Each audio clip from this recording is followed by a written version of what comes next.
I'm opening. We have an eye, sort of a nostril, 2 teeth. One of the teeth has a small cavity. Close call, folks, but I think we got here just in time. Presented by Maria Menounos and Kevin Undergaro. This is Anatomy of a Movie. In-depth discussions and breakdowns of various movie titles. And now that you've seen the movie, let the dissection begin. Well, hello everybody, and thank you for flying Anatomy of a Movie Airlines. Today on our non-stop flight, the movie Non-Stop. I'm your Captain John Comerford, and I'm joined in the studio by co-captain Phil Svitek. Hello, ladies and our navigational officer, Dimitri Panos. Stewardess, is there a movie on this flight? That's right. And speaking of stewardess, control booth. Our flight attendant, our control booth is, thank you very much, Phil, Marissa Servini. Hello, everyone. All right, guys, so let's get into this. No more goofing around. Non-stop. Let's jump right in. How do we think? What do we feel? This was, I was excited to see it. I really like Liam Neeson, and I like the movies he's putting out, but I didn't realize how good it would be. Really? So you were surprised by it? Yeah, it was really as good good. as it was. Oh, nice. Great. Really good. Okay, Dimitri? I was sucked in by the marketing. You know, Liam, they did a good job. Liam Neeson kicking ass. He's been doing a great job of that. And yeah, the movie didn't disappoint. I had a good time. Yeah. Good time. You know, It's a good action flick. I don't know if anybody used this, but I hope they did. It felt like Liam Neeson taken to the airwaves, that kind of thing. Or Airport 2014. Yeah, there you go. Yeah, I didn't see any ad campaign. I just went, okay, that's the one we're seeing. Okay, so I did a media blackout on it, and I just went to it. And, it's perfectly acceptable what it is. It's great popcorn movie, lots of fun. Yeah. And a couple things. I think, Dimitri, what was your turn? You have to put your... yeah, you check your brain in with your luggage at security. That's right. Go. And a couple of things. But other than that, I had a lot of fun. Yeah. It's a lot of fun. Liam Neeson's kicking ass. It was crafted really well in terms of the twists and turns and how they were able to get it. I have to say, I really liked how they really were stingy about who because you didn't know who the hell was doing it for the longest time. Yeah. I thought that was fun. Yeah, and if I could, I want to bring up again, going through the marketing, watching the trailers. I'm like, because they sort of make mention of Julianne Moore. Yeah, she's barely. in the movie, right? Yeah. And then I'm like she's got to be she has to be behind this because she's not going to take a role where she's just a passenger. Right. And in the trailer, she was just a passenger. And then the movie's going on. And again, we're an anime movie. We're very spoilerific here. Yeah, no, we assume you've already seen the movie. So if you haven't seen so- the movie, go see it first and then come back to this. And, even in the movie, they set her up as a MacGuffin. Sure. To say, hey, I'm sick. I don't care about dying. And you're thinking, oh, okay, she's going to take the whole plane down because she doesn't care. And then when the reveal comes, I was like, okay, I very crafty. Right. But well done. also I in didn't see it in the coming. trailer, they have Michelle Dockery wailing on somebody. Right. And I go, well, is she behind it? Because you would never expect her to be a little Downton Abbey girl being behind it, right? Yeah. And I go, well, okay, maybe, all right. Yeah. So, but they did, and then I saw Corey Stoll. Yep. And I go, oh, well, he's got to be, because who's your villain going to be? It's got to be somebody you know, right? Uh-huh. And so you don't know. But so for that, I really appreciated it Same because here. they did a really good job of just using the technology and not giving that up. Right. Just real fast, I don't want to spend too much time on it because it's going to get boring for the audience, but who did you think was the villain? And I'd like it to be from everybody. Oh, okay. I'll just name the options were it could have been the co-captain, it could have been the captain, it Right. could have been his number one girl stewardess. Yeah. It could have been Julianne Moore. It could have been our New York cop. Yeah, it could have been the cop. It could have been that. It could have been the doctor. Right. It could have been the black guy. Sure. For lack of a better term. Well, either one. And then also and then the guy, the weird guy. Yeah. So and I kept, which this is what I thought it was great, is I didn't know. And I kept going, okay, it's got to be him. It's got to be him. Because, that's what you do on those things. When you don't know, you're figuring out, your brain's going, okay, well, there he is. There he is. Yep. And so I didn't know for the longest time. And after a while, I just said, it's good. Just watch the movie. It'll be fun. Yep. So I stopped trying to figure it out. Yeah, as I said, I really thought it was Julianne Moore. I thought she was behind it. And, I thought it was Julianne Moore from the marketing. And then even in the movie, her dialogue, says, well, yeah, I'm sick. I can die at any time. And I've come to accept it. And I'm like, oh, she don't care if this thing goes down, and she is somehow involved in this, and it'll come to light, and then. Yeah, Marissa, what did you think? I agree. I thought it was Julianne Moore too, Dimitri, Okay. because she ended up showing up in all these places where the action was happening. Right. I'm like, why are you the only passenger getting up and around, and you have the ability to move around the cabin and whatnot, and no one else is questioning why you're there? And she was in the same room with all the beverages. And I'm like, do they allow passengers back there? Yeah. Or up there, wherever that was? And when she was eavesdropping She and all that kind of stuff. and she was in all the right places at the right time, knowing the whole thing, everything that Except was you knew going she on. wasn't texting. Yes, and So I'm you like, knew she was you working with had to somebody. be a part of it, and plus she's Julianne Moore. I mean, Yeah, great exactly. actress. You think you're going to use her in that sense for a bigger story. In that To be sense, it fair, was Love's- great misdirection by casting her. Go ahead. Love comes from all directions and any time and any place. In any height, any altitude. Because I mean, here's the thing. At the I end, love that Phil, of all of us, is the guy that lays down the platitudes and the axioms and the adages. Of all of us. Yeah, exactly. Yeah. I mean, again, I guess you had, in some sense, you had to pay off that storyline, and Right. that was the only thing to make it go live. Like, okay, this is it. Like, now they're in love. Right. Oh, at the end, you mean? Yeah. Oh, yeah, I know. It was a little bit of the So that was the That's only where you kind of thing. have to check things, and Yeah. it's like, yeah. And again, if you're casting her, she's got to be more than just a passenger. No, she Like, was. She and- turned out to and be the right. love interest. Yeah. Who knew? So So, I thought for me it was gonna be the co-captain okay. because he had those weird looks on that weight. For the most part, I thought it was Corey Stoll because he's a New York cop, but I don't ever remember him looking at a badge, or it's like, you just Right. assume he is, you just accept that he is, and he can't, he asserted himself so much into that so Right. he's kind of directing the quote takeover of the hijackers. So for a long time, I was thinking it was him. he was. There were more red herrings in this movie than Yeah. Fishmonger and Haymarket. But done well. Nice. Okay. But done well enough. It I mean, was. really? I mean, come on. when it got to the reveal, I Mm-hmm. was like, "Oh wow! I didn't see it coming." Okay, but was that any of a letdown at all? That it was that guy and his partner that was No. running the show. It wasn't a letdown to you? I don't think so, because at the beginning of the movie, we're introduced to them already, and Yeah. a lot of TV shows and other movies do that same thing. Oh, I know, It's someone you've already seen, but you wouldn't think of, and especially being on a plane filled with a bunch of unknown civilians, it could be anyone. And I liked how they played off of that and had that big reveal at the end. Okay, well, I'll just say that I was a little bit marginally, it didn't ruin the movie at all. I mean, it's just like, but I go, that's it? And that's his beef? Really? Yeah, again, the motivations. We're gonna nitpick the motivations. that's I what we do felt here, were- yeah, so. no, but I thought that. Yeah, again, I agree with you. I thought the motivations were. I thought it was gonna be grander. Like, how is this gonna teach? Like, with everything that's gone on, Yeah. like, this is what you decide to do. I know. I mean, because the point he wanted to make is that we're no safer than we were after 9/11, Right. and we should be. And so I'm gonna do this to hopefully change things. Like, if 9/11 didn't do it, you think this is gonna? Right.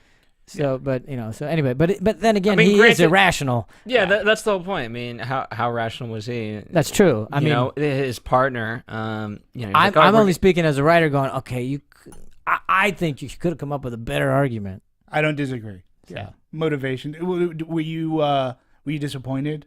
I was not, nah. and it was, to me, what made it funny was the banter back and forth.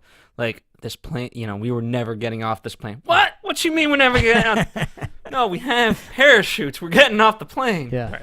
So, that kind of exchange was funny to me, and so I went along with it. Yeah, same I mean, they were smart enough to just move fast, just get on by it, You're right. and get back to the action. And when I agree that the motivation wasn't as strong. I think had any of those two guys, if it was more personal, if they mentioned, oh, during that whole 9/11, the certain family member that was really close to me Right. died, and they were affected personally. Well, he it did would've say his made dad their died. He did say his motivation dad bigger. died.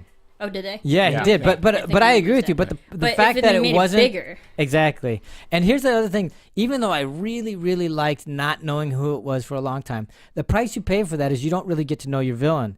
For instance, like another hijack type movie, Executive Decision. the villain, you get to know the villain pretty quickly right Sure. on. And so you get to spend some time with them and, get to really enjoy not liking them and wanting them to lose and all that kind of stuff. And you don't get that opportunity here. Here's my only counter to that. This played surprisingly more like a mystery. Yeah. And in fact, they even reference, the director references like, this is like a Murder in the Orient Express kind of and it's a locked door mystery. So except there's nowhere near the time or the clues to figure it out. So yeah, not much of a mystery. You kind of just gonna go, okay, what's the next thing? But it was a whodunit, like who's doing this. So yeah, but they didn't. But in those kinds of movies, you get clues every once in a while, and then you go, oh yeah, and then you can kind of figure them out. You don't have time, and they don't give you the clues to. They so don't. You pretty much just have to go for the ride, which is fine. It's a fun ride. See, and they say like, okay, so you had that one guy who sort of kind of buddies up to Liam outside the airport. Sure, asking where he's going from. Yeah, and then you had the other guy. Like it sort of made sense because then you had the other guy who worked for the phone company who knew how to manipulate the phones.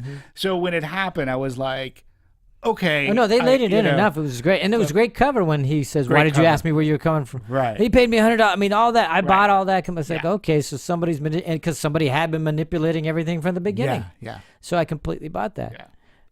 But I'm just saying that there's a trade-off when you do it that way. And that's fine. You just have to live with that. I mean, for me, the fun part of it, it's kind of the whodunit, but it's also you're learning, like, wow, this guy's really smart.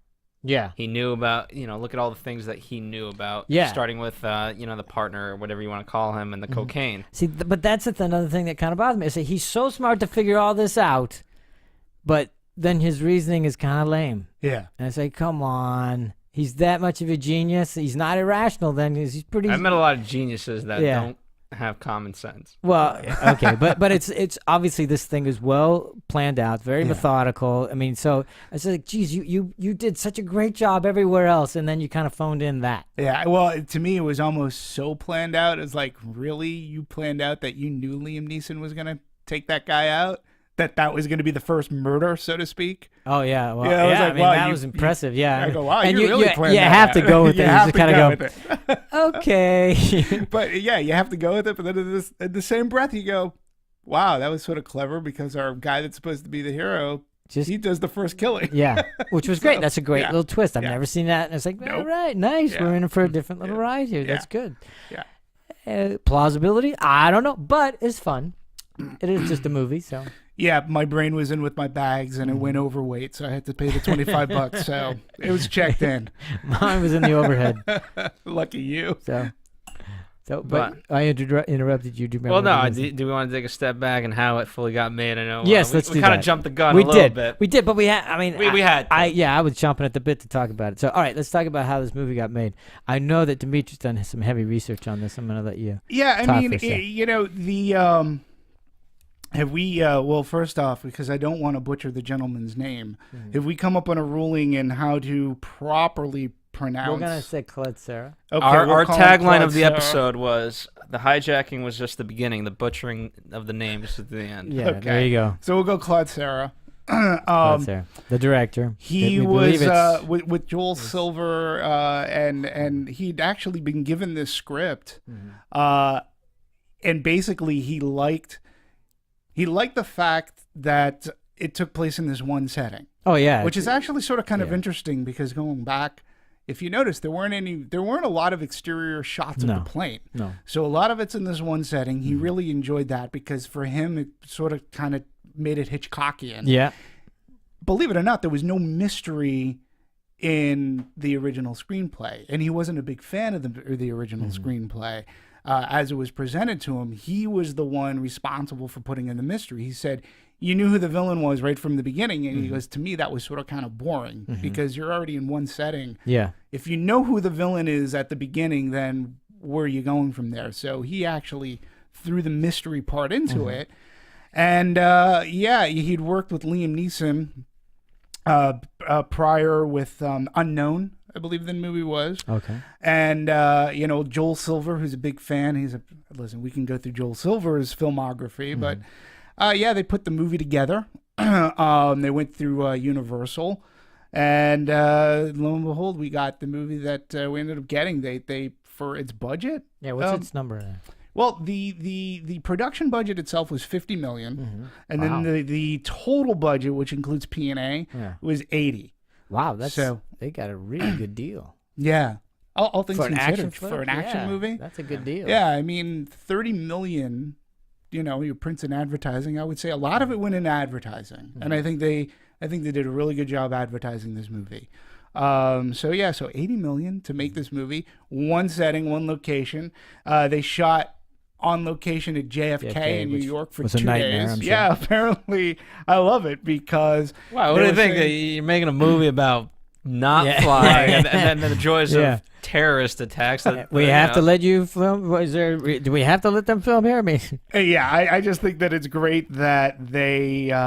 It took them 3 hours a night. Cast, just to go crew, through security. equipment, just to go through security, and they put them through all the rigors of security. So, no, leave your water bottles. No. Can you imagine? It's like water. What? Yeah, you got to throw those away. Exactly. On a movie set? Are you kidding me? Oh my! Yeah. So, and then when you think about it, it really was a tight. Yeah, it was very taut. It was very taut, and they used their soundstage where they filmed it in New York very well. Making obviously things are cut out, but the way that they filmed it was. Yeah, let me ask you this, because I know we're jumping again, but since we're talking about the way they filmed it, and it only cost $50 million. Yeah. I mean, anytime you can get an enclosed setting and have a nice taut thriller in it, that's very inexpensive to film. But I never really felt like it was in any way shortchanged by being in an airplane for 90 minutes. Well, they were clever in that, you kept going back to the cabin.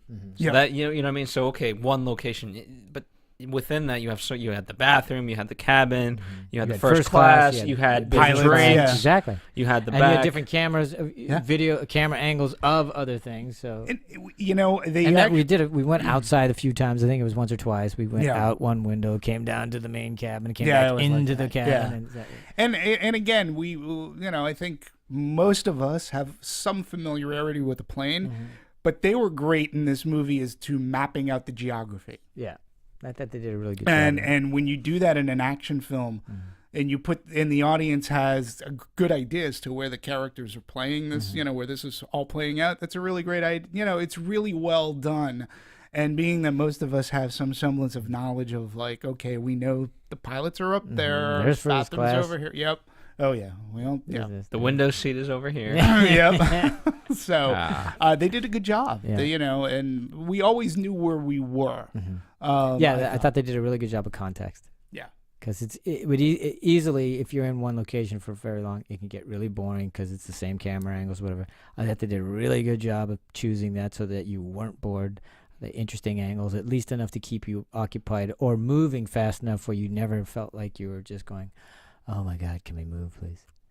Yeah, and it kind of just the style of it kept overall with him and how he was feeling. Yeah. Remember, especially in the airport, we're kind of getting that look, and it's the hazy look because of course he's a little bit drunk, so he's trying to check out. Okay, what do I got? And so he's eyeing everybody up, and you don't quite understand why at that point, but yeah, it all made sense eventually. Yeah. And again, when you're looking at that script, and how much it's taught. There's some action, and then for a director, he was like challenged. He's like, how am I going to pull this off? Like, I have to, we really have to be methodical, and we have to choreograph a lot, and they took time to do that. And and they could. If pays you're going to be on a soundstage, you got plenty of time. You have complete control over your environment. That's great. So you can do that. So, but okay, so because you just mentioned it, that was one thing that bothered me about the front part of it. Is a little front loaded for me. It's like, oh, okay, he's drinking in the first shot. Right. Okay, he's got a drinking problem. He has a kid. Let's get him all in quick. And I'm going, all right, that's a little heavy. But you said if we're we're not going to get to know the villain, so if anything, we have to know Liam Neeson. No, I agree, but it could have been. And this is just again because we're nitpicking, and I'm going to be very nitpicky. It would have been enough to know that there was the kid in because then I would have known that because he easily when he went into the bathroom to smoke, and had his booze there. It's like, why do I need it at the front? All I need is somebody looking at him like his buddy saying, noticing the eyes. I mean, you didn't have to hit me over the head with that. It felt it's like, oh, here's the please thing don't be for me. formulaic. For me, because Liam Neeson, he's such a responsible action hero. Sure. From what from all of his movies, and eventually we gotta just make a series where he just kind of cops to it. It's like, oh man, why does this stuff keep happening to me? Yeah. But What a week I'm having. you know what I mean? It for me, it just sets him so differently. And now he's irresponsible. Yeah, but I'm just saying, you'd still been irresponsible because you would have known. Oh, he's got a hangover, so that and then he's drinking on the plane, right in the middle of his workday. He's an alcoholic. Yeah. I mean, I actually for me it did. I didn't. To me, it set something up that again, we hadn't seen Neeson do, and it does set up he has again something that sort of surprised me, because he's supposed to be our quote unquote hero. That speech that he gave towards the end of the movie, where he's like, "Yes, I've done I'm an alcoholic." He goes, "I've made questionable choices in my life. I'm not a good man." He goes, "But I can save this plane." And the mere fact that it was written in for your hero to actually admit that he's got a lot of foibles and that he's not really a good guy, to me, I thought that was brave. And Liam Neeson was able to do it in such a way that I was like, hey, I'm on board with him anyways. He's not a good guy, but I do believe his resolve in wanting to protect the people on this plane. That I know that you've said that was the moment that I really had to check my luggage. That did not work for me at all. No, his speech just went, "Are you kidding me?" So that's the speech, and all of a sudden everybody goes, "Oh, okay, he's a good guy." No. I think they use his flaws pretty effectively, in my opinion, because it shows that it kind of discredits his job as a responsible marshal. And I think had they really, really played that up, that he's an alcoholic, why do we have to trust him and whatnot, and then it made the audience and also the other passengers on the plane believe that he could be a terrorist because he's done all these things. He is another civilian. No that's trying to question. take over. I think they laid it in really great. I'm just saying the speech that he gave to I just didn't buy it for a second. They're seeing all this footage on all these news feeds about what he is and who he is, and then he turns to me and goes, "Okay, all right, I'm an alcoholic." And they go, "Oh, okay." What? You're gonna just? Who wouldn't say that? I mean, if you're trying to take her off the plane and you're going to everybody just believes it right away. It's like, okay, you're right. It's like, wow, that was easy. To me, it was just way too easy. Just way too easy. And I went, but you know what? I think they had to knock that out of the way so he can help and the passengers can allow him to help self the plane. They do. So they have to. They resolved that really quickly. They do because they have to get the movie done. But again, I just think it was way too easy. Endings now, for me, I don't know if this is just me, I'm noticing it more, but endings now have so many twists and turns, more so than old movies, right? And so in order to pull all those off, we got to move, we got to move a little bit quicker. And had we spent more time on that, and then dealt with those guys, and now we got to land the plane, and now the little girl's falling out, and all this stuff. It's just sometimes it gets a little overexhausting. I agree, and I'm not suggesting that I wanted to take more time because I did not, and it served the movie. I just didn't think it was as deft as other things that they did. I'm just thinking again that part was phoned in for me. It's like you could have come up with a better resolution than just having him say, "Okay, fine, I'm an alcoholic, I'm not a good man, but I can save this plane." And then all of a sudden, everybody who wanted to kill the guy goes, "Okay." Yeah, who else are they going to wait? I just don't even go there. I mean, you didn't even need it. Yeah, you could have done a different. You could have handled it a different way. And for me, that was just too easy. Because I'll tell you why. Because usually in script writing, you want your guy to be at his worst, at the to be in the dark night of the soul, or there's no way to get out of this, and his way out of it is going, "Okay, I'm a drunk."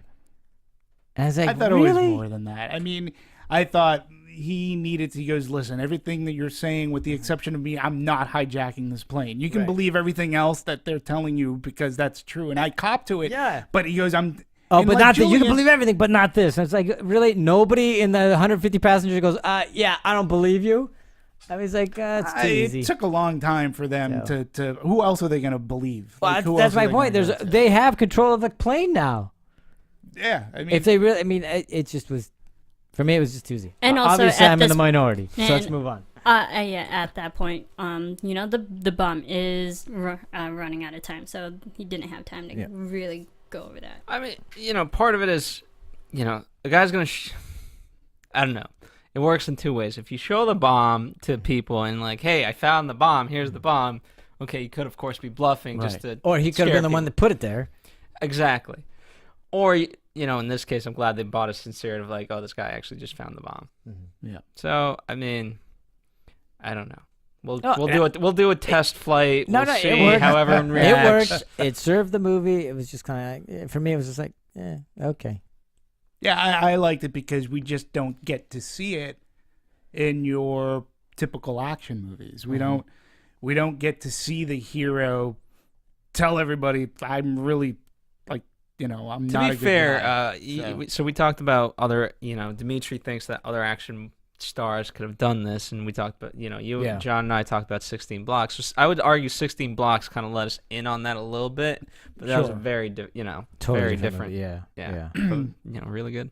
Yeah, I mean, I'm sure we're going to get into action heroes and, why Liam Neeson works. But I think, and again, for Liam Neeson is able to pull some stuff off recently that other people that we've iconicized, if that's even a word. Sure, well, as it is action, here. as action heroes. And most recently, he's been able to really pull things off and make things that are unbelievable sort of believable. Like, you believe in him.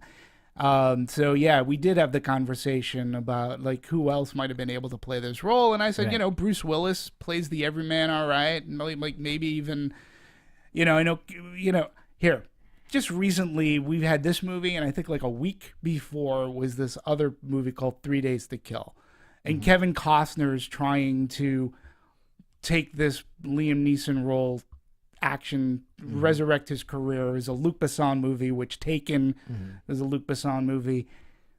3 Days to Kill was horrible.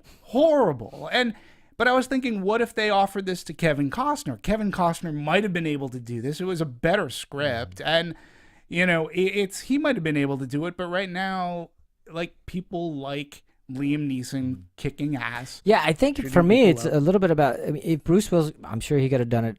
Served the movie very well in the lead role, but I like it, Liam Neeson, because I think it's because Bruce has had so many action movies that Liam Neeson, I believe more like, oh, he may not make it, even though of course he will because he's the hero. But Bruce Willis, I kind of he's gonna. For me, Liam always his movies are smart in the way he handles and figures these things out. Right. For Bruce, I think it's different tactics. Yeah, and don't forget, I mean, Liam Neeson, in the action movies that he's done, like the movie like The Grey, things didn't necessarily end up so great for his character. Yeah, I didn't see that. If you saw that movie. So, I mean, he's been taking roles that could be, their action genre, but they're different outside of Taken, because there's a sequel. Like, this character is different from his Taken character, from his Unknown character, from his Grey character, from Qui-Gon.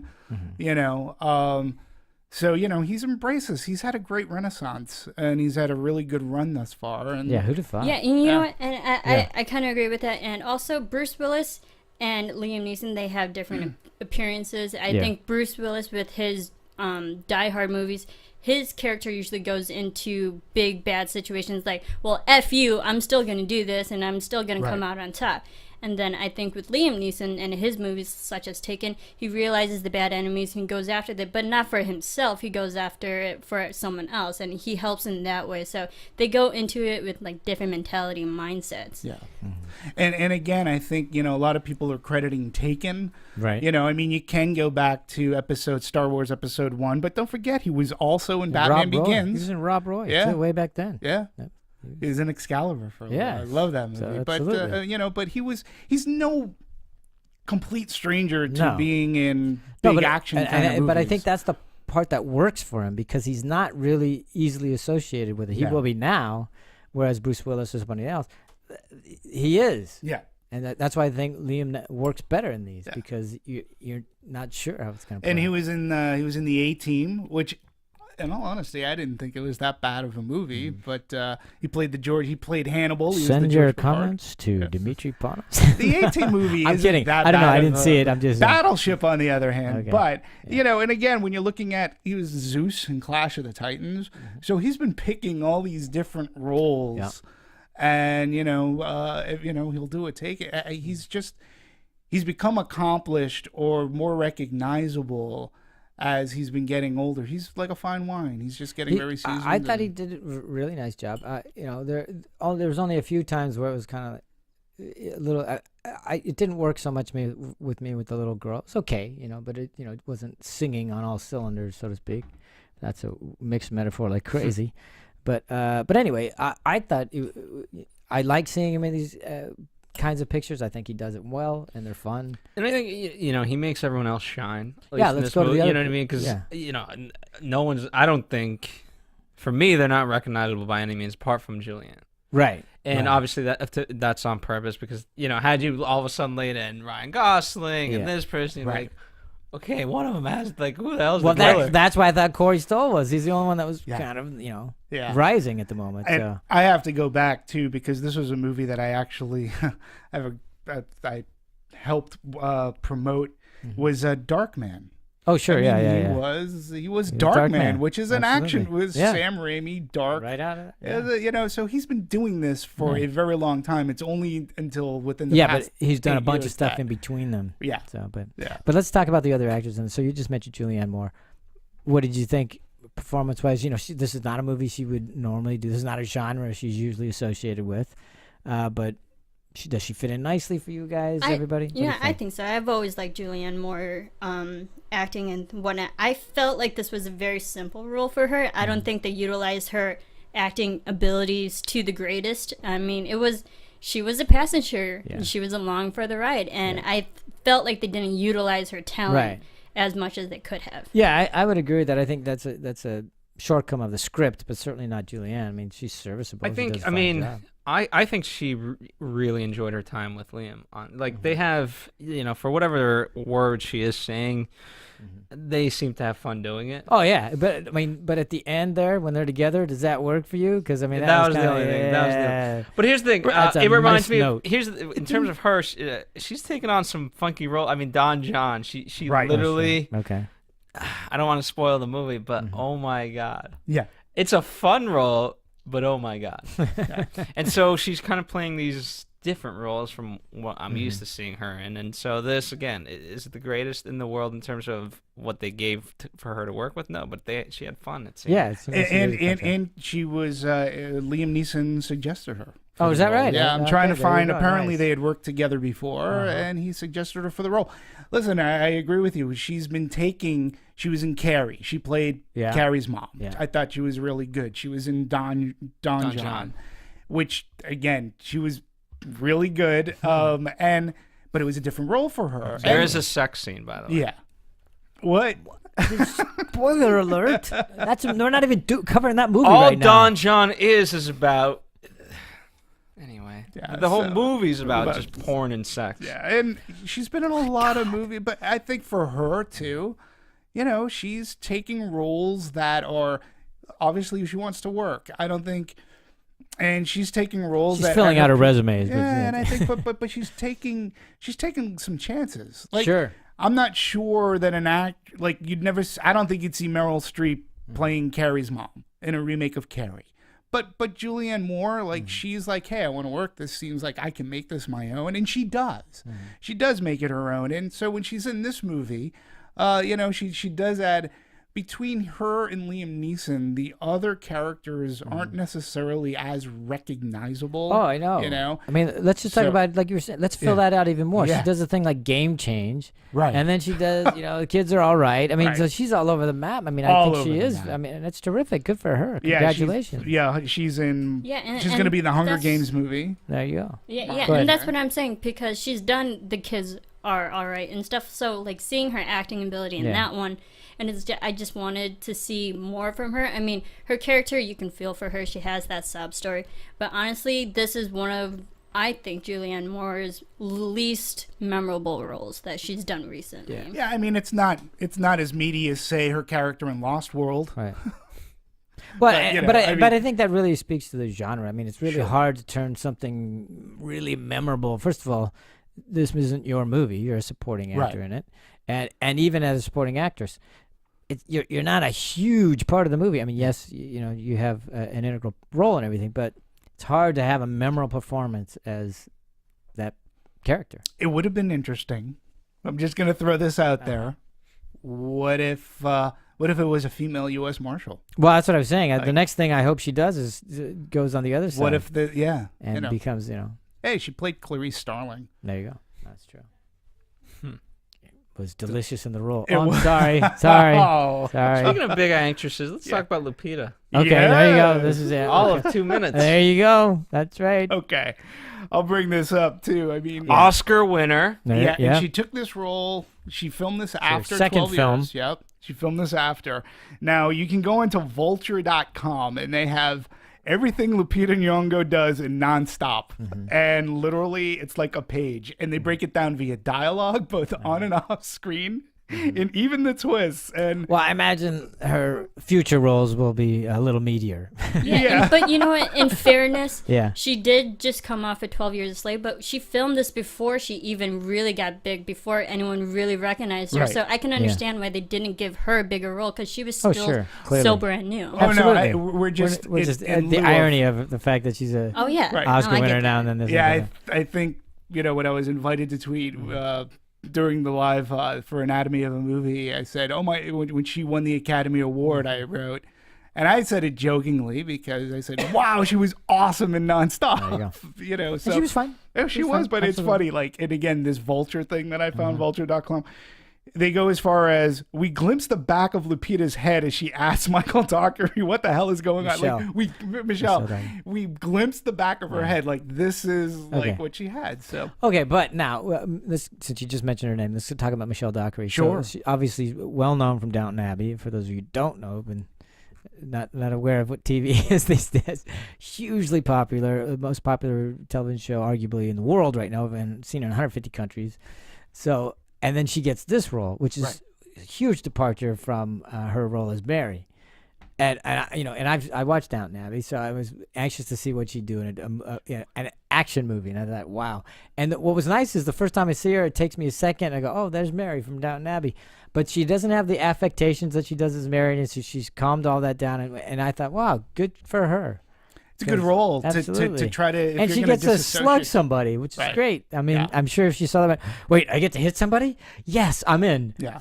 Now, if I'm, if we're gonna be nitpicky, my thing was like her relationship with the co-pilot. Yeah. I was like, That's why I thought that was thrown in, like to me, that was thrown in there. Yeah, just to Yeah, give some even more her- intrigue, I guess. Even her relationship with the marshal, and like, well, okay, Right. they know each other. They And have she a knows not to personal give him a connection. drink. Right. She gives him a water. good So I scene, liked yeah. that moment. Yeah. It's like, oh, good Yeah. for him. Good for her. But if you're trying to, like, it's a good role to take. Yeah, it was. It was a good role. If you're gonna try to break away, be in this. It was kind just of a movie. substantial enough. It was Yep. enough to. It was even to some degree, it's even more substantial for me, impactful than Julianne Moore. Julianne Moore's role. Yeah. Not in terms of time, screen time, but in terms of changing the image of people, of what people think of you and know of you as an Yeah. actress. I think that was more impactful. Yeah, and she, in a sense too, she could add a little bit. I agree, because that scene that you talked about, she Yeah. knew enough about our hero Marshall, not to give him a drink when he asked for it. And and she plays a key part. Like, he has to convince her Right. as well. So I think that once that happens too, she's almost like a focal point. Like a, Yeah. Well, she's us. Yeah. She, okay, if she's gonna believe her, then okay, we'll go along with this. And so- I was believing, like, was there ever a time, because nobody said this at the beginning of the show, was there ever a time you thought Liam Neeson was actually the terrorist? No. No. No. Marissa, did you ever get caught by that at all? No, Yeah, I didn't no. think so. Okay, great. So, all right. So that's Michelle. She did. Sir, you want I to say mean, anything if about they Michelle? want, if the movie actually wanted to make a statement about terrorism, they would have made him the terrorist. Right. That would have been it. I'm Right like, there. Fooled you! Ha! You bastards! What is Liam Neeson doing as the terrorist? That would have. I mean, All right, again, that would so have been a big what statement. do we think about our other guys? Corey Stoll, I thought he did, he's just coming off House of Cards last year, so did a great job there. Now he's in this. I thought he did fine. He had me fooled. I was believing that he might have been the guy. So Yeah. I forget the Arab's name, but The doctor. The Yeah, doctor. the doctor. He it was one of those things when you're watching it, you're like, oh. You know what I mean? It just goes, and I wonder how many people that watched, that was just so stereotypical of like, he's got to be the one. He's got Yeah. But you knew they threw that in. That's just why like- they did, absolutely. Yeah. And Corey was even, it's got to be him. yeah. Yeah. I was he was the least like it was Plausible, so, because it was least so plausible. obvious. It was Yeah, so so- obvious. It was too obvious. Yeah. So. Yeah. And they made him a doctor too. So that was, Yeah. And he always had the Yeah. the head dread, like his head turban, or I don't know. not a term. I can't remember what it's called. Yeah. Yeah.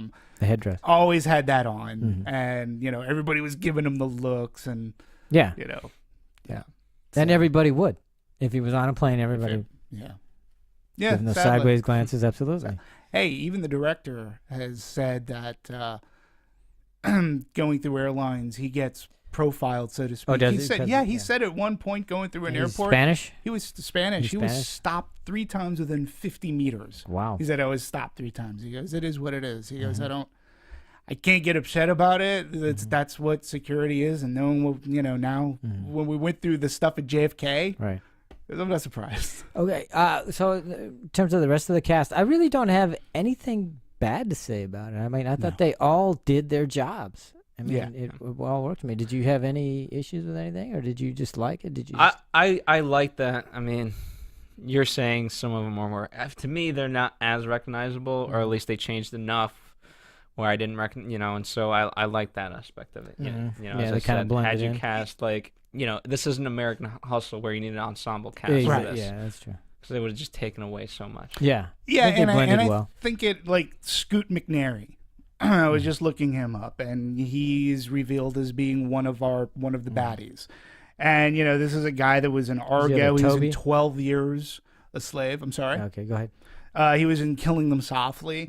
But he's, I'm looking at him, and he's distinguishable enough. But I remember when I saw him, and I'm like going, who is this guy? I just saw him in something, and and it was like, he was in Killing Them Softly, only because I just had seen it on cable. I'd forgotten that he was in 12 Years a Slave. So when you're picking people who have a distinct, he has a look for sure. I thought they did a great job casting. I mean, the Good guy job that plays, casting. I don't even remember the CPA, the guy that does bankruptcies and whatever. Oh, that guy was good. I thought because he's almost forgettable.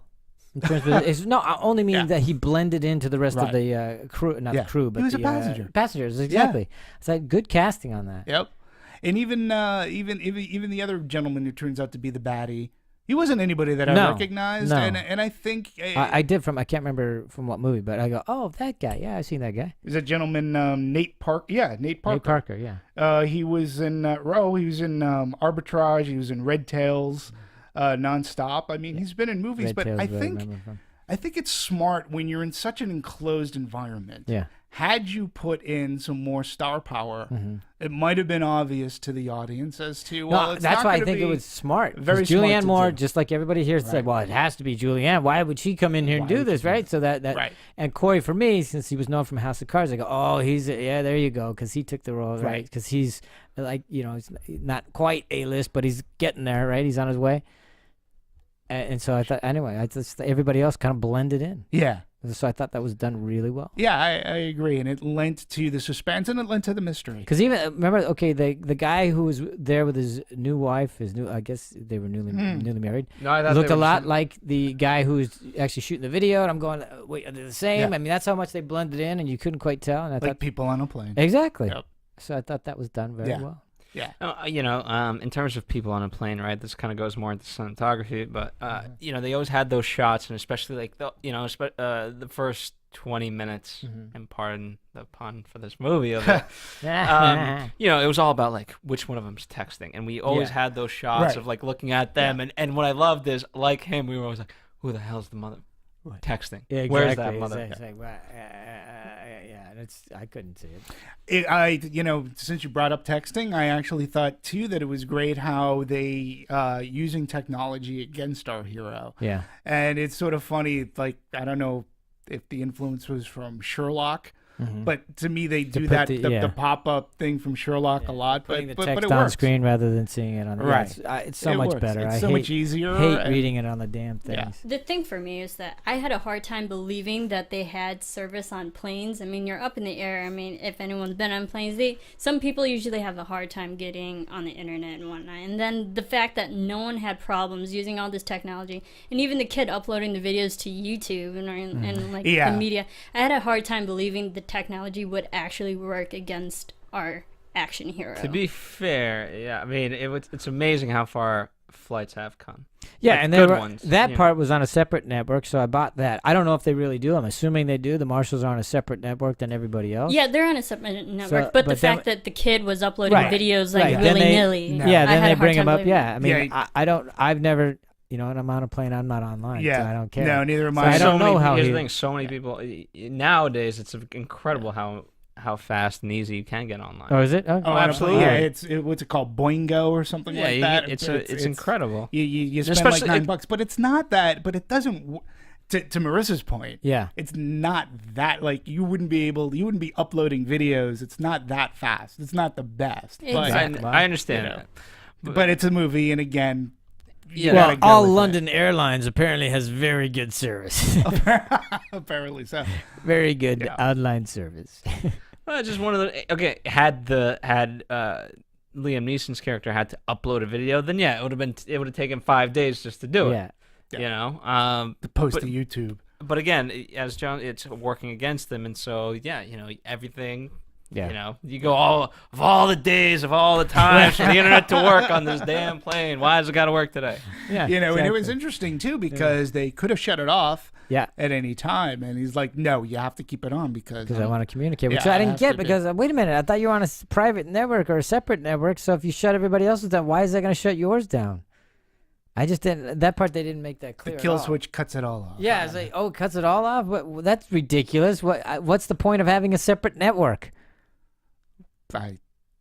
I don't know. be I don't honest. have an answer to I know, that. well, but I'm not But a that's- U.S. Air Marshal. No, now, neither am I. now technology's working against us. Thanks. So let's move on. All right, but let's move on to direction. We talked a little bit. Unless anybody else has anything to say about yeah, actors. this is part. This is kind of this is direction as well as technique.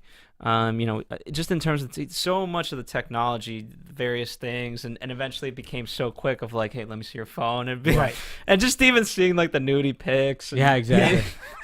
Right. Yeah. Okay. Today, Yeah, here you and go. how Yeah. ubiquitous it is now in films. know. They're always using the phone and whatever. And if we're going to talk about the director, like the films that he was sort of kind of taking from, like some Yeah. of the Hitchcock films Sure. and Murder on the Orient Express and stuff, he goes, there are scenes that Hitchcock would have where the guy's just looking for a phone. Yeah. He goes, that stuff, or even in our disaster movies, like Julian Moore, Let's get like to a phone. Yeah, you got to get to a phone. He goes, that's not the case Yeah. today. He goes, everybody's got a phone, and I wanted to use that so that it works instead of it helping the person. I don't want it to work against. Yeah, no, that part or- was great. It or- really or closed person. it in even more for him because Yeah. it's like not only is somebody out there manipulating things, everything I'm trying isn't working and it's working against me. The So net that was part tight. good. Exactly, it's tightening net the was noose. tightening around him. Okay, but so we'll go on to direction. I thought he did a great job casting it. He and the casting director, Colette Sarah, and the casting director. I don't know who the casting director is. I thought that the choice to make it a mystery was a lot of fun, even though the little trade-off that I mentioned earlier, but Sure. still a lot of fun. And way to keep us interested in a small enclosed space for 90 minutes. in the movie's an hour and 50. It's almost 2 I hours. just mean you're on the plane And- for about 90 and minutes, whatever. What I found interesting is And the other thing I thought was really good was that they chose in the writing, and whether it was the director or the script already had this, even though it's not actually film time, I mean real time, it Right. kind of feels like it's real time. Yeah. So there's that urgency of that 20 minute. They had the ticking clock every 20 Yep. minutes, and then you knew, The oh other my God, planes. exactly. So all that stuff was really building the tension and the excitement. I thought that was very well done. Yeah, they did a good job with his pacing, because when you break it down, like, this movie is not Taken. Taken No. is like once his daughter gets kidnapped, it's boom, you're off to the races, and it doesn't let up. Yeah, until you're This done. movie has dialogue Yeah. going on, and in fact, it in a sense you can almost say it's a potboiler, because there are Yeah. there's the fight scene in the bathroom that was really good. There was some good camera work that goes around the plane. But as far as action and fighting goes, a lot of it doesn't take place until the third act. Yeah, but you have this 20-minute thing. So everything's, you get a lull, and then you get 20 minutes, and you're ramping through the 20 minutes, and oh my God, who's going to die, blah, blah, blah, blah. And then somebody gets killed. Oh, crap. Now we go into a slight little low, so you're going this. It's definitely a roller coaster. And the way that he is finding out, like, how the pilot dies, and he goes into the bathroom, and so it really took its time. It wasn't wall-to-wall action. No. It used its times like very well. But good tension building. Yeah. You know, keep the adrenaline rush. You get a nice jump of it. Yeah. And it worked. It made it entertaining. Like, he does a good job. One thing that I found that it was interesting with him is he is one of those directors that wants to hang on to film. You know, he's like, I'm going to shoot on film. What's his reasoning? Do you know why? He just prefers it? Yeah, well, he goes, part of his reasoning is he goes, you know, I think that everything changes when it goes through a Mac. He goes, he feels it's cheap. He goes, I think people then don't pay too much importance to the take. If you can do 40 takes. He goes, I try to work on like 3 takes. Film is not forgiven. It doesn't allow for 40 takes. You're wasting money. Right. And he goes, when I'm working with Neeson, with Liam, I should say, he's like, you know, he goes, we can do more takes for a technical reason, but for the most part, it's about 3 takes, and I get those 3 to choose from. We do 3 takes, we move, and if you're able to do 40 and then erase them, whatever, then it just becomes, I don't know, it's not my process, he says. That's interesting, because you could, I mean, I've done it both ways. Film has boundaries. Yeah, I know, but I've done both ways, because you don't, even if you're shooting on with digital, you just go, you got 3, because we got to move. Yeah. I mean, it's time is money. So I mean, you know what Anthony Hopkins says: you get 1 for you, 1 for me, and 1 for camera, and then we're done. Yeah, I mean, you know, again, to me, the whole digital versus film debate. What I like, what some people don't equate to, is you know, you can film the rehearsal. Right. And so, meaning like, hey, if you have film, you're not going to film the rehearsal. Right. But if you're using digital and you're going, you know, hey, on. you know what? Why don't we rehearse it? Maybe a magic moment will happen. Yeah. We'll walk through it, and then we'll film it for real. Sure. But maybe within that rehearsal, we'll get something gold, and we'll just move on. Yeah, we'll just that's their time to explore or whatever. So, but I don't know. There you know, but there are some directors out there too who like to take multiple takes. Yeah. Clearly. Well, but let's face it. Even with film, how many? 100 in Eyes Wide Shut? Yeah. Oh. Yeah. Okay. Yeah, so I mean, he was known for taking quite a few. Aaron Sorkin is known for taking a million shots too to get the correct one. So it's Penny Marshall, for crying out loud. I mean, I think it ultimately comes down to the director in that sense, because he's got to lay down the law. I mean, you look at the Wachowski brothers, and you know, speaking of a guy who's, you know, someone who's worked with Joel Silver, they've obviously worked with him on the Matrix movies, and you know, yes, they worked in film, but I imagine, you know, when they work in digital, they literally know exactly what they want. Right. So if they want John just to say one line in a close-up, we'll just shoot that. Yeah, we don't need the rest, blah, blah. You know, we'll know how it all cuts together. Yeah, exactly. So it really depends. Yeah, there aren't that many people.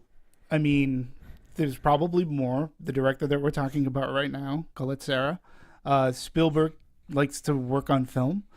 Christopher Nolan is notorious. He's just, you know, it's going to, I don't know what's going to, he's going to go down kicking and screaming. And J.J. Abrams, the movie that he's, Star Wars is actually going to be shot on film. Interesting. Might be the last movie. I mean, there was really big news today. The last domestic film lab in LA is shutting down. Whoa. Yeah. That's so huge. It's going to be leaving it to a private company who's going to be doing the film. Wow. You know, there are things that are going on. There was an article in the LA Times about IMAX is going to be shutting down at the rate. Like, true IMAX is film. And you know, it's a big 70 millimeter, but it's not cost effective. Studios are not using, they're not paying for the film print. And just to give you an idea as to what happened, like, you know, the Rave Theater, we just had Gravity open, right? Gravity's big IMAX. You know, they're talking about see it in IMAX 3D. In this theater, they didn't have it. They were playing Elysium in like its 12th week, and I remember talking to the exhibitor going, What the hell are you doing? And let's face it, China won't allow anything in this film. They want all high def digital. So yeah, and he said So that that's IMAX screen that's is the filmed. burgeoning market. Yep. Is Pacific Rim. So And Warner Brothers didn't make filmed IMAX prints for Gravity. yeah, And so Crazy. that theater had to continue to play Elysium. There you go. So I mean, it is a sign of the times, and eventually, Chris Nolan's and the J.J. Abrams and the great directors, they're just gonna. I mean, it's just not gonna be worth it. No. And they make long movies. Yes, those they do. folks. Let's move on to cinematography. We've already talked a little bit about it. I don't have anything more to say, but I haven't let you guys say something. But I really liked their choice of angles. I liked the way they came out of the plane, went back into the plane. I loved the shot looking down on the plane when we were first in the air. Yeah, Thought that was Great a great shot. I love the different perspectives because we also saw the passenger's viewpoint. From on on the iPhone, we saw the passengers how they looked and how they saw the marshal and how he was manhandling everyone. So We also saw we got the different media perspectives because we also saw as the well. passengers through the airport airplane cameras. Yeah, as well. yeah. So I assume that's what you meant. Yeah, and even from the beginning when he's going through the security check and things like that, everything feels claustrophobic until you eventually, as all things, it has to kind of expand in it within its universe, right? And so we start seeing the various TV things, and so now we're a screen within a screen, so to speak, because they're playing the news broadcast. You're watching on a screen, playing a clip that's on the plane. Yeah. So I was like, what the hell? Which is fun to see. And then when the two planes come and they're tailing them, hey, don't drop down to 8,000. Right. And so just now the way they were tracking those planes across the windows. Yeah. The Oh, that cameras was tracking it, that was a really nice great shots, scene too. Yeah, I mean the gentleman's name, the cinematographer, is Flavio Martinez Labiano, and again, I hope I didn't butcher that name. He's worked. He did work on The Unknown, but when I was looking him up, he worked on this small little movie that came out in 1997 called Perdita Durango. That starred Javier Bardem. It has I'm telling you, folks, right now, find it on Netflix. This is one of the most bizarre Quentin Tarantino-esque movies that you will see, and this guy was the cinematographer on it, and I was like, oh my God, I saw that movie. It is, I'm telling you, you've never seen a crime movie like this one. He was a good cinematographer in this too. The other thing too, I find that cinematography does help in the pacing of your movie. The director, cinematographer, and editor sort of have to almost work together to figure things out and how to place a camera, because you need your pickup shots, you need to do this, and then your cinematographer has to know how this is going to look and ahead of time. He Yeah, has and- to have some idea how that's kind of edited. together. absolutely, like, and especially for an action movie, Yeah. you have to literally be moving. Yeah. So most of the camera is moving. Yeah. Yeah. There's a lot of that. and the fight scene in the bathroom, which we can talk about in a little Let's bit. let's talk And, about it right now. The fight scene in the bathroom is a good scene, and that other scene in which was about 8 minutes, which went from one end of the cabin all the way around and ends up in the other thing. I mean, again, your cinematographer is working with your director, and the editor has to know what's going on because he or she is piecing this. Yeah. Like, how is this going to look? So, we were talking about that bathroom fight scene, which is a really great scene. It takes place sort of at the beginning of the movie. And, they actually built a 2-scale airline lavatory. And, they had, it took an entire day to shoot. It was 40 seconds of screen time. They had 70 cuts, 70 cuts Edits, in the entire thing. It was not filmed in sequence. And to me, it's just amazing. They had movable like that. walls. You get all Movable the walls, different take angles, out the yeah. mirror so that, Liam Neeson's looking up, apparently looking in the mirror, and all these different scenes that cinematographer had to get the right angles to match it up. Yeah. And because we've done this a couple of times when you just go, okay, I just need the insert. Just give me your foot turning on the faucet. Go. Right. Yeah. All of it. It's so tedious. But okay, good. Next. Okay, I just need your hand reaching the gun. Go. Got it. Go. Move next. I mean, it's just Oh my god! And for 40 seconds, Yeah. you had 70 cuts. I know, it's crazy. And, but to me, that fight, how we can talk about how a movie is overcut. It's like a bad music video. I didn't feel that fight scene. And number one, I felt the fight scene was claustrophobic. Yeah. I felt like it was really tight. The other thing that they had to do as well. You had moments of slowing down, though, too. Right. Yeah, because just that you had tension when he's reaching for the gun. And Yeah, you got to focus on these various aspects of it. And so, so if you just took 70 divided by 40, I know. that's a fast number in itself. But then to be able to say, because you had to let those shots breathe. Right. Yeah. So those other ones are even tighter. Right. Yeah. It was. And the style of fighting Yeah. too, actually, because they trained with actual U.S. Air Marshals, Right. Oh, and the wow. way that they fight, from what I learned, is that they have a different technique. They're not. It's not necessarily all big because roundabouts. it's very close quarter haymakers. combat. Yeah, they're using pressure points. They're using the twisting. Yeah, of the that's why hands. he does the thumb Yeah. and the carotid artery and stuff like that. Yeah, they're doing different things now. U.S. Air Marshals are saying, we're usually doing this to subdue alcohol-related Exactly. problems. But in a fight scene like that, when you have two people who are the Air Marshals, Yeah, they both know their how to do this. hand-to-hand combat was like really well done, and it's a well choreographed scene, and it looked good because of your cinematographer. And especially the end of it, because when those shots did start to breathe, and that gun's coming, and he's going, don't do it, don't, he's got the guy's neck, he's gonna snap at any second now, and you see that gun just twit, and I just go, please, because you're gonna hear that sound. Yeah. So I don't know about you guys, but Oh, it's it's like a balloon. Oh god, Yeah, here it comes. I Here know. it Yeah, I'm comes. the Here it same comes. way. Ah, there it is. Yeah, so. But it was very well put together, and it looked solid. It looked clean, and when you're filming in an enclosed area, you got to be. This should be original. our bridge to editing, because we've already Sure. talked cinematography. So Phil, let me jump in here.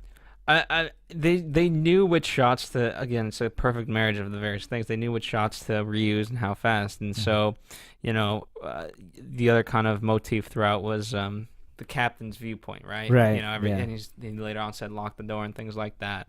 And so initially it was like, hey, who's right? It was the it's knock like, and who's that? And we're on yeah. that shot for a little bit longer. Then eventually it just becomes the running joke of like, knock, knock, and here I am again. So they were able to speed up some of those things and make them funny. Yeah, and the guy too. Listen, the guy's had a great resume. His name is Jim May. Okay, he started off as he was a visual effects editor, and he worked on movies like T2, Armageddon. I mean, he's working on big films, working with visual effects editing and cutting that. And then when he's going into his feature films, when he's just like an editor, hey, the guy worked on The Hitcher, Texas Chainsaw, Chronicles of Narnia. So Cowboys and Aliens, he was the editor on, the A-Team. So he's got a great... Good CV.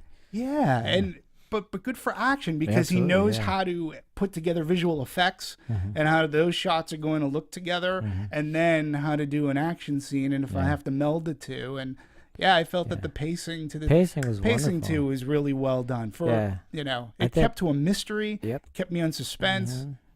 But it didn't exhaust you. Where sometimes when it's just when it hammers you. Yeah, and it's like, all right, already knock it out, and not for once did I ever feel that. I think they knew when to place in reaction shots of the other people, right? Because I think if it's successes in anything, I think it's in that. Because obviously you're going to follow around Liam Neeson, but when everyone's kind of looking, of course they have those shots, but placing them at the right moment, so And you for go the like, right is it the length? Yeah. Of course it's like, okay, there's the Arab guy, but then I was like, well, is it the Arab guy? 'Cause Yeah, they keep going, exactly. you know what I mean? And so they knew how to insert the various people, and Julianne Moore, they constantly cut to her, and she's looking back of like, oh, what is this guy doing? Yeah, and to your point too, an editor, if not done properly, could give away who your villain is. Like if it's not edited. And this one, he used it so that there were MacGuffins throughout. He gave us those shots. Like those were intended for the audience to see, for us to think, to just did you see that look? misdirect. Why did they cut to that look? It has to be him. Yeah, it's a misdirect. Exactly. Yeah, it's Yeah. good. But And I thought the editing leading up to the immediate moment when both of the culprits were like just realizing that okay, he's gonna figure it out. Yeah. And then like you saw the shots on both of their eyes and whatnot. They're like, okay, we got to reveal ourselves right now. I thought that build up was really well done. Yeah. God, I don't know anybody that's figured it out. You know, I don't know of any. When we walked out of the theater, it was like, one of the things I said was, yeah, there were times, you got to suspend your disbelief and something like motivation. But in the end, I go, I didn't see that coming. I didn't see these two guys being because the other thing they set up too was the voice in the phone that Liam Neeson's on with exactly. too. It's like, what could, Because that guy knew involved? A lot. Yeah, he knew a lot too. And it was like they really set that part up very well. That was, it was like when they finally cut to him and they put his face on screen. Right. I went, I really didn't want that. I wish you hadn't shown me his face. For some reason, it lacked all kinds of credibility. First of all, I didn't even need it. I don't think you needed it at all for the movie. You could ace that out. It wouldn't have been a big deal. Yeah, and it's interesting that you say that because, again, going back to one of the reasons why the director took the job, and he said, I purposely didn't show his face at the beginning of the movie at all. I didn't want there to be like this familiarity, this contact. We're in an enclosed space. They are cut off. From, not until you see the clips of the news is anybody else involved. Right. Yeah. And again, it's technology working still against removed. the character going back because it is common now that airlines have TVs on their plane and they'll have some semblance of a news like a CNN or something going on. And I thought that the guy who had all that cell phone knowledge, I thought immediately he had to be involved. And I was like, he knows way too much information about exactly what's going on in Liam Neeson's character's problem. Like, he's having cell phone network. I'm like, this guy knows way too much. He is either involved with it or he knows someone else who is involved with it. I disagreed because I thought they covered that through Julianne. Julianne knew because she kind of talked. She knew what was going on, and he was talking to her before he laid it out to. Yeah. So I bought that. Yeah, I bought that, and again, it put more of the attention on Julianne Moore. Yeah, that's why I bought it because she filled him in. I felt that way too. Yeah. I mean, he acted well for his acting. Yes. Remember? Because he was like, well, hey, can you do it in 6 minutes? It's going to take me 25. Exactly. Yeah, that part is good. I never expected the two We are making partners. our descent, so we got to get the music. We got to get the music. Yeah, it's a guy. I turn this over to you guys. John Ottman, who this guy has worked on a bunch of films. I actually own a couple of his soundtracks. Wow, nice. The ones he's worked with Bryan Singer a lot. Everything from Valkyrie to Superman Returns, X-Men. Thank you. He also did Jack the Giant Slayer, but he's also worked on movies that he worked with this director before on Orphan. So there's the familiarity. He also did Halloween H2O. He worked on John Ottman. Yeah, and he brings Superman Returns, which, by the way, I know a lot of people down that movie, but the soundtrack is a nice homage to John Williams. If you're interested in those sort of things, he's a good composer. He's a good soundtrack guy. This movie, the music wasn't overbearing. All I can say about it is it never got in the way. Yeah, never for got me, in the way. And it was subtle enough that I don't even notice it. I didn't even notice it, and I have no idea how it affected me or manipulated me. So I guess that for me, that's good. I mean, if I'm to knock the movie in that sense, then Hitchcock, if the goal was to be kind of sort of like Hitchcock had great scores that are really memorable.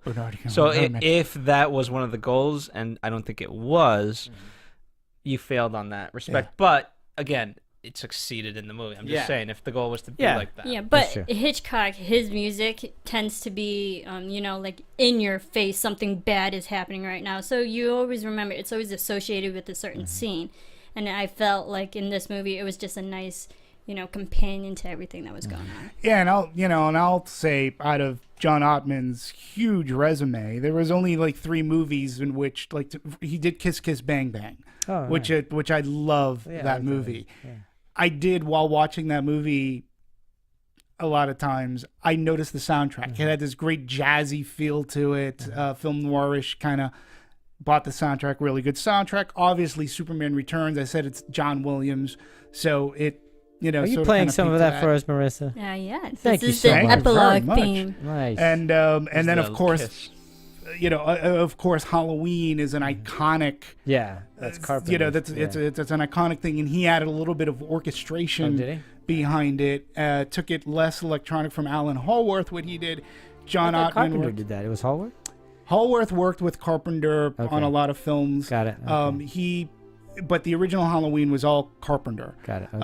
And then Hallworth worked with him a lot. But John Ottman uses, again, it was an iconic thing. So of all the movies, and I've seen a lot of the movies that he's composed, those are the three in which are recognizable. But I think there's a reason why they're like, he never, like you said, it never gets in the way of the movie. So I think yeah. it serves it very well. Yeah. Which I've said many times in this particular podcast. Sure. All right. I want to compare this with other action flicks, not only this year, but just, in general. How does it compare? Is it up there? Will it be remembered for Yeah. How does time? it? Yeah. I don't think it's. I don't know. It's certainly no Terminator and Robo. You know what I mean? Yeah. Like the ones we've kind of talked Right. about in a little It's bit. not going to go iconic. It's No. not gonna go- I think- You know what? I kind of think maybe not iconic, but definitely for transportation. I mean, thinking of other action movies, we had Speed that took place mostly on a bus. Right. We had Taken of Pelham 123 that was on a train. train. And now we have this one that's on a plane. So it's another action movie Okay, that. but we deals have with Executive Decision. transportation. We have, what was Denzel's a couple years ago where he played the drunk? Flight. Flight. Yeah, Flight 1 or There's 2. that. I mean, it's in that, I mean, here's the good news. Okay. It'll live because of, you can now package Liam Neeson's action movie box set. Yeah, Yeah, okay. you could, Sure, no, that's- you're right. That You're in itself is absolutely a mark, Yeah, okay, you're so right. maybe I've seen Nonstop. maybe I haven't Right. seen No, you know what I mean? Mhm. Oh, No, you're here's right. my box set of all his action movies. Yeah, I mean, it's not as good as Taken. Way better than Taken 2. And I already mentioned way better than 3 Days to Kill. Right. I think it But was that released. wasn't his movie. No, I understand, No, but we're just making sure people know. Yeah, exactly. No, it wasn't his movie. But when you're comparing it to other action movies, I think this movie was released at the right time. Oh yeah, there's Like- nothing like it right now. And Nope. for anybody who's looking for a fun popcorn Yep. movie after all the highfalutin stuff from the Oscars, Absolutely. this is it. It was released at the right Yeah, time. great marketing. And you had like this movie, even if you market it Yeah. the way they did, it wouldn't have had the impact in the summertime. And what is the impact so- it has right now anyway? Well, What are the we- numbers? Oh, the numbers are actually pretty good. I mean, it Because opened up. smart to do it now. Yeah, absolutely. Really smart. Your competition was There is no again. competition. Well, you had 3 Days to Kill is Yeah. technically its only competition, but it opened up to number one at the box office Uh-huh. this past weekend. It did 28.8 million, so close to 30. Very nice. And to date, its box office estimated gross to date is 36. Mm-hmm. Now it's also opened up overseas, 55 million worldwide so Wow, far. there you go. So Nice. Good for not bad. them. People again. They'll like it. I think that's a credit to Liam Neeson. Yeah. People buy him now. We didn't talk about like our action heroes. I think have drastically changed. We don't have the cachet that say they are used to be the 80s and 90s. Jason Statham I think is adds credence to being in an action movie, in the Yeah. right action movie. But it's he has like comedic action roles. Usually, but I mean, let's face it, The Mechanic was not very funny, no. but very good and action. his flick. last movie, Transporter, though, I think is more. But like, of a okay, the cartoon. bank It's got some job, humor. right? Absolutely, yeah. But- Heist, funny. But not as much of an action flick as Jason normally. But I hear what you're saying. I agree with you. yeah. I mean, but he's he's a good action star for Yeah, what he's absolutely. able to do. And we were talking just before we started this podcast, like, we have Stallone, Schwarzenegger, who are desperately trying to revive their careers Mm-hmm. in one way, shape, or form. And in the 80s, Stallone sort of kind of, they become so much larger than life that in this role, they wouldn't. No, they they grow wouldn't- beyond the role in They some do. sense. They And- need a bigger canvas. And you can't be as sympathetic. Like, Stallone's great with Rocky and Rambo. He can make those characters be the underdog and he can play the sympathy card.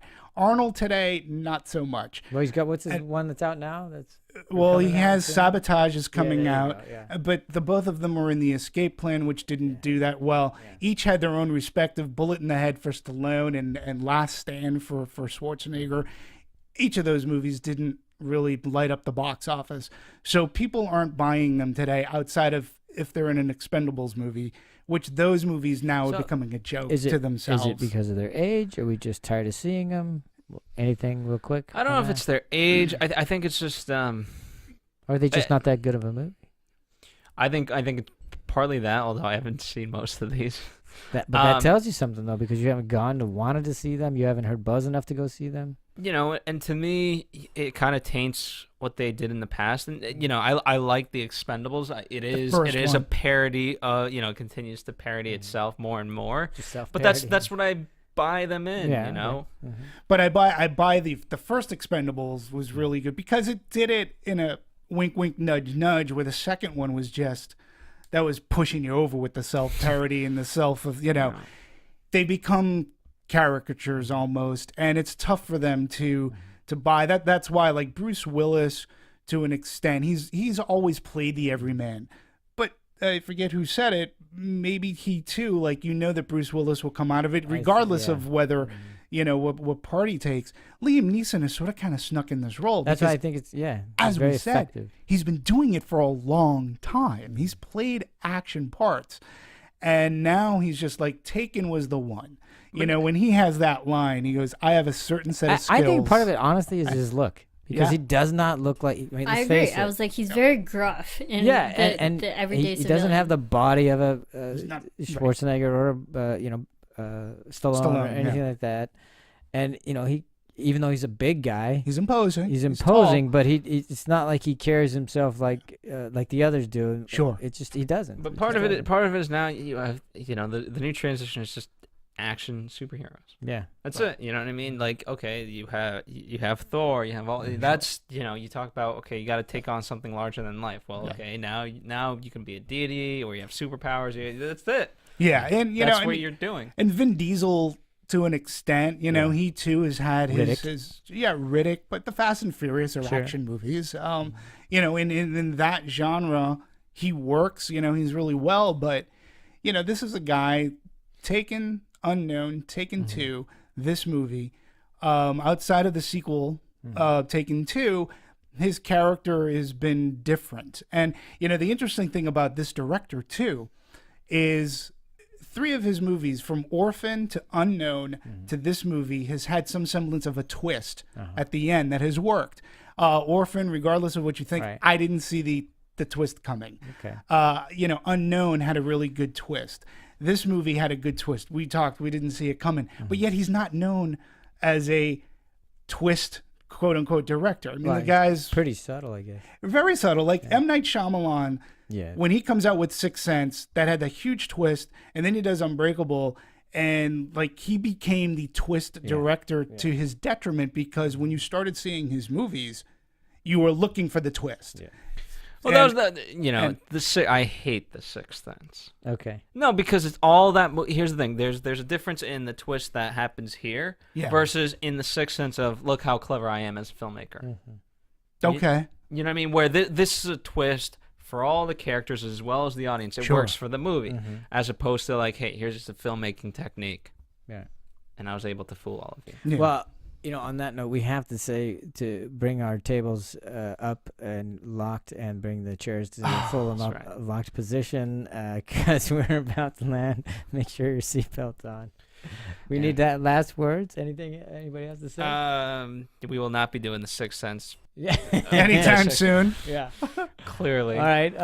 Okay. Overall, I thought it was a great movie. It was well directed. And earlier, I had mentioned Aaron Sorkin was actually David Fincher. I was thinking Social Network was known for like a million takes. Yes, it was. And Aaron Sorkin wrote it. David Fincher. That was where my mind. David Fincher is one of those directors. Even Girl with the Dragon Tattoo. But overall, I thought it was a fun, popcorn movie. Yeah. It was short, even though it was an action movie, so it kept my attention the whole time. And I liked how they played off different characters that could be any regular civilians, could be anyone. So I liked how they played to the audience with that.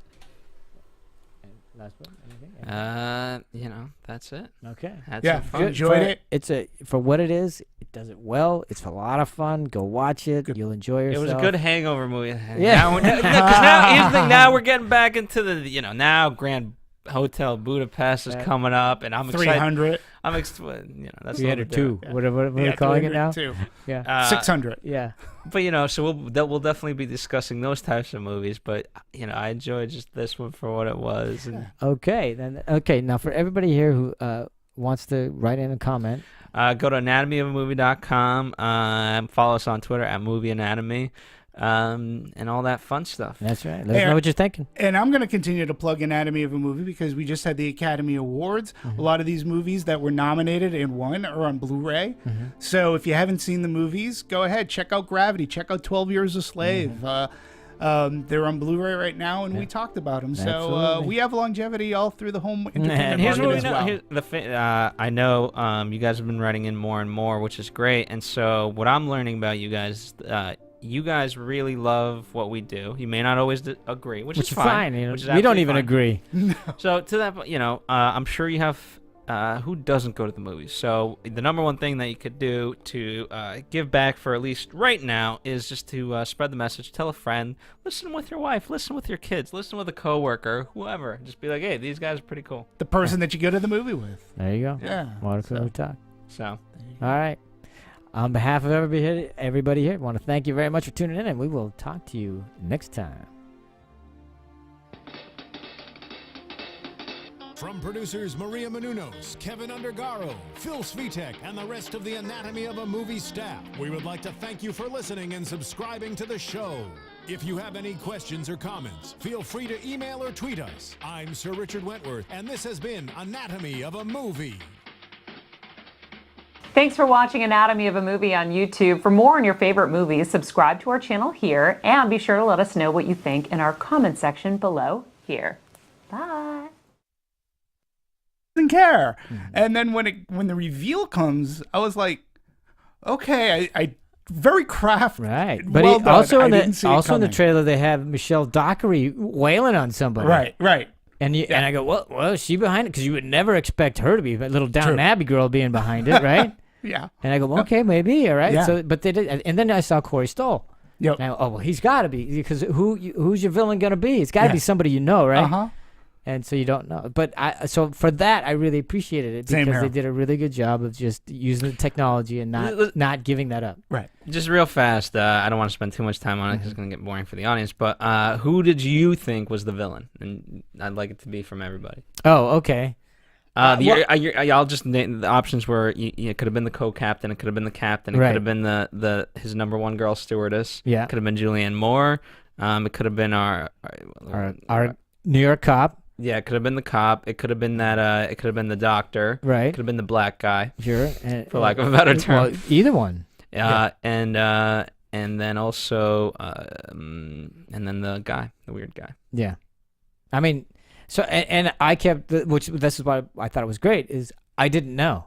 And I kept going, okay, it's got to be him. It's got to be him. Because, that's what you do on those things. When you don't know, you're figuring out, your brain's going, okay, well, there he is. There he is. Yep. And so I didn't know for the longest time. And after a while, I just said, it's good. Just watch the movie. It'll be fun. Yep. So I stopped trying to figure it out. Yeah, as I said, I really thought it was Julianne Moore. I thought she was behind it. And, I thought it was Julianne Moore from the marketing. And and even in the movie, her dialogue, says, well, yeah, I'm sick. I can die at any time. And I've come to accept it. And I'm like, oh, she don't care if this thing goes down. And she is somehow involved in this, and it'll come to light. And then... Yeah. Marissa, what did you think? I agree. I thought it was Julianne Moore too, Dimitri, Okay. because she ended up showing up in all these places where the action was happening. Right. I'm like, why are you the only passenger getting up and around, and you have the ability to move around the cabin and whatnot, and no one else is questioning why you're there? And she was in the same room with all the beverages. And I'm like, do they allow passengers back there? Yeah. Or up there, wherever that was? And when she was eavesdropping. And she was in all the right places at the right time, knowing the whole thing, everything Except that was you knew going she on. wasn't texting.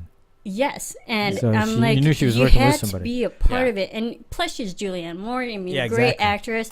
You think you're gonna use her in that sense for a bigger story. In that To be sense, it fair, was Love's- great misdirection by casting her. Go ahead. Love comes from all directions in any time and any place. In any height, any Apparently. altitude. Because I mean, here's the thing. At the I end, love that Phil, of all of us, is the guy that lays down the platitudes and the axioms and the adages. Of all of us. Okay, Yeah, exactly. Yes. I mean, again, I guess you had, in some sense, you had to pay off that storyline, and Right.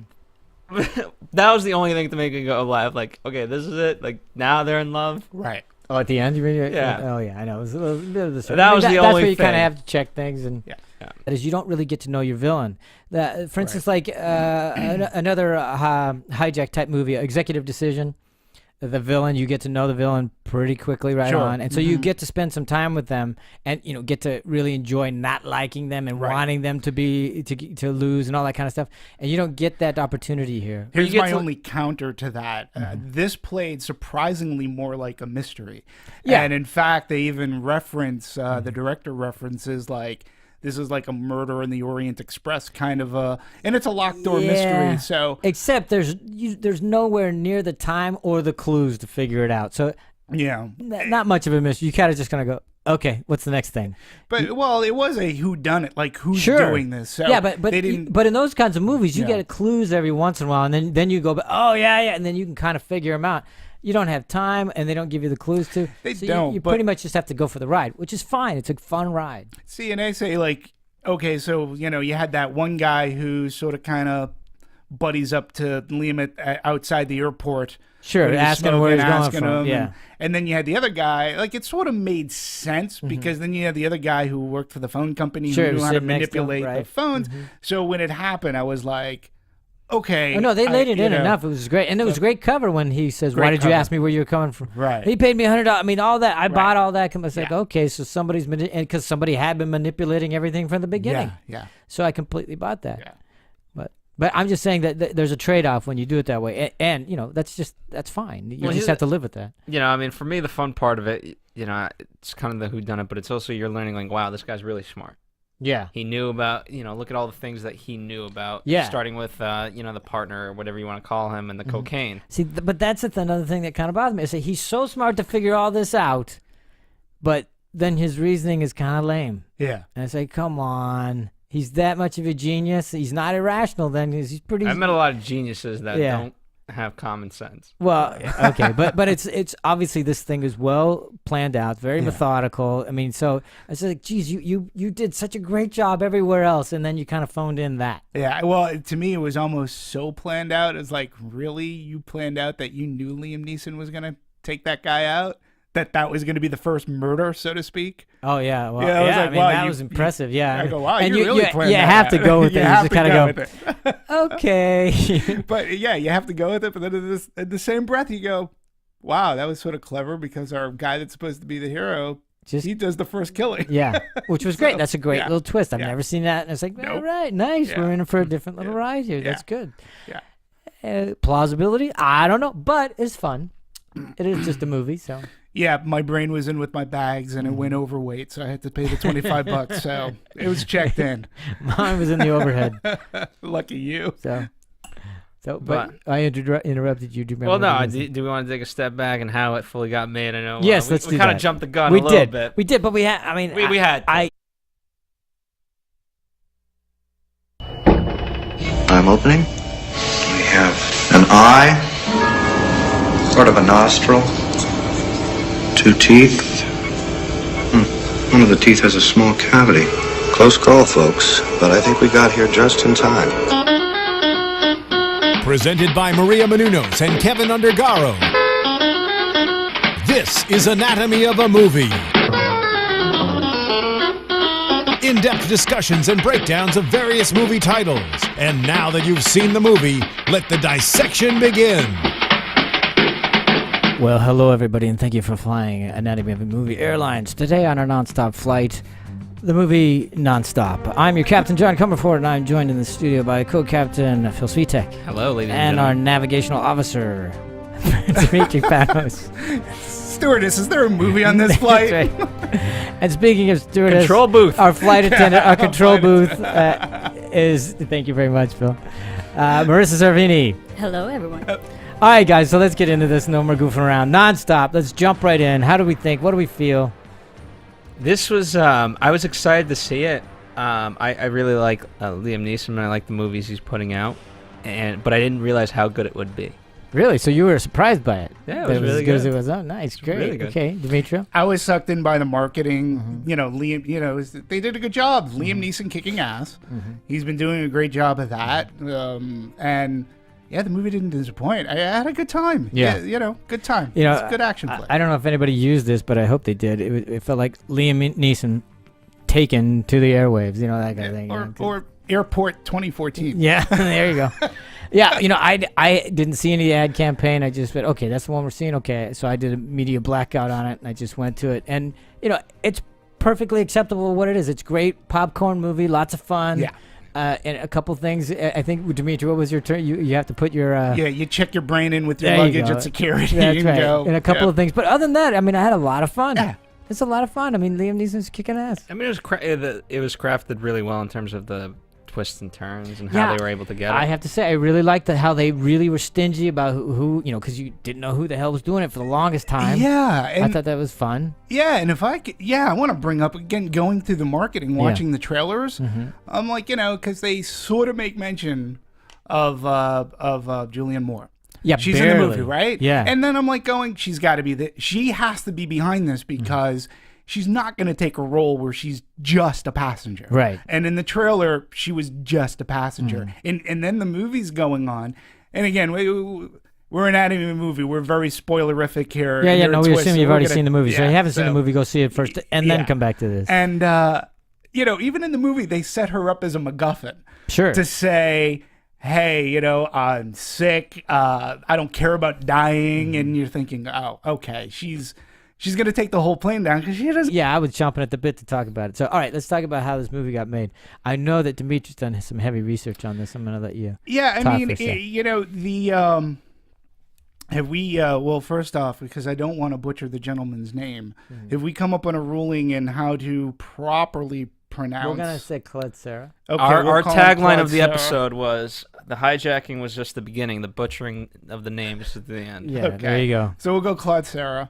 Claude Sarah. The director. He We was believe it's- with Joel Silver, and he'd actually been given this script, and basically he liked the fact that it took place in this one setting, Oh, yeah. which is actually sort of kind of yeah. interesting because going back, if you notice, there weren't a lot of exterior shots of No. the plane. No. So a lot of it's in this one setting. He really enjoyed that because for him it sort of kind of made it Hitchcockian. Yeah.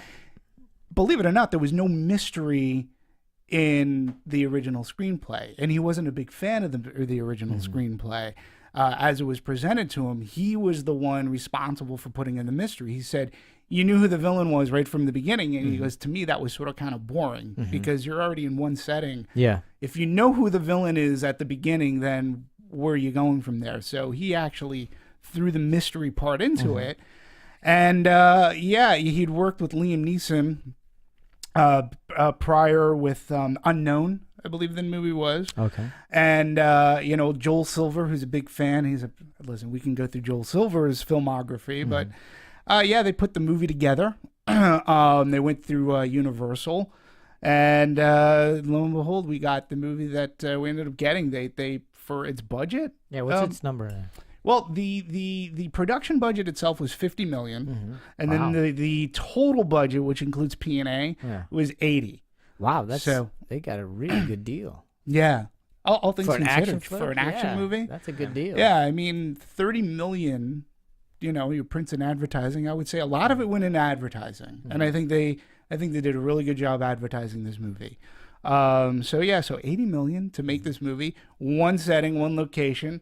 They shot on location at JFK in New which York for was a 2 nightmare, days. I'm sure. Yeah, apparently I love it because Wow, what they do you were think? saying- You're making a movie about not Yeah. flying and then the joys Yeah. of terrorist attacks. That, We you have know. to let you film. Do we have to let them film here? I mean, Yeah, I just think that it's great that they, it took them 3 hours a night cast just to go crew through security. equipment just to go through security, and they Yeah. put them through all the rigors of security. So, so No, but that was leave pretty your cool. water bottles. No. Can you Right, imagine? right. It's like water. What? Yeah, you got to throw those away. Exactly. On a movie set? Are you kidding me? Oh my! So, yeah. So, you know, and then when you think about it, it really was a tight. Yeah, it's very You know, taut. It was very taut, and they used their sound stage where they filmed it in Yeah. New York very. It's like, yeah, And again, if you're casting her, she's got to be more than just a passenger. no, she Like, was. She and- turned out to and be the right. love interest. Yeah, Who knew? So Yeah. So, I thought for me it was gonna be the co-captain okay. because he had those weird looks. on that weight, For the you know? most part, I thought it was Corey Stoll because he's a New York cop, but I don't ever remember him looking at a badge or it's like, you just Right. assume he is, you just accept that he is, and you know he can't, but he asserted himself so much into that so Right. he's kind of directing the quote takeover of the hijackers. So for a long time, I was thinking it was him. he was. There were more red herrings in this movie than Yeah. Fishmonger and Haymarket. But done well. Nice. Okay.